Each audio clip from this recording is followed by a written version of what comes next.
श्री गोपाळ कृष्ण भगवान की जय। लीळा नंबर 176। आपले रहस्य दुसऱ्याला प्रकट करण्याचे निराकरण। संतोष वाटेने जात होते तेव्हा एका महात्म्याने म्हटले, का रे तू आम्हाला नमस्कार का करीत नाहीस? तसेच आपले नाथपंथांचे कोणतेच संकेत का पाडित नाहीस? असे का? हे ऐकून संतोष त्यांना आव्हान देत म्हणाला, तुमची परीक्षा पाहू।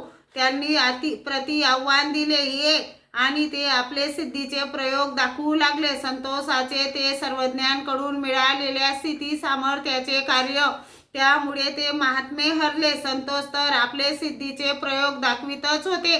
ते महात्मे म्हणाले, अरे हा साक्षात गोरक्षनाथ रे। असे म्हणून त्यांचे पाय वंदिले, पानाचा विडा दिला, त्याला नमस्कार केला। मग संतोष सर्वज्ञांजवळ आला।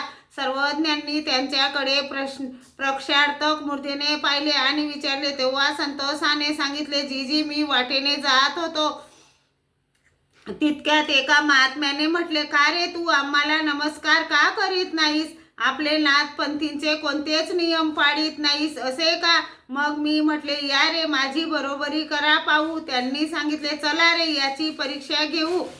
ते आपले सिद्धीचे प्रयोग दाखवू लागले। माझे आपल्या स्थिती सामर्थ्याचे असल्यामुळे ते हरले। मला त्यांनी म्हटले, अरे हा साक्षात गोरक्षनाथ रे। असे म्हणून माझ्या पायाचे वंदन केले, मला आदराने नमस्कार केला। मग सर्वज्ञांनी सांगितले, हा गा हे तुमचे रहस्य की? मा आपुले रहस्य ते अनिका प्रति प्रकटिजे ना की। श्री गोपाळ कृष्ण भगवान की जय।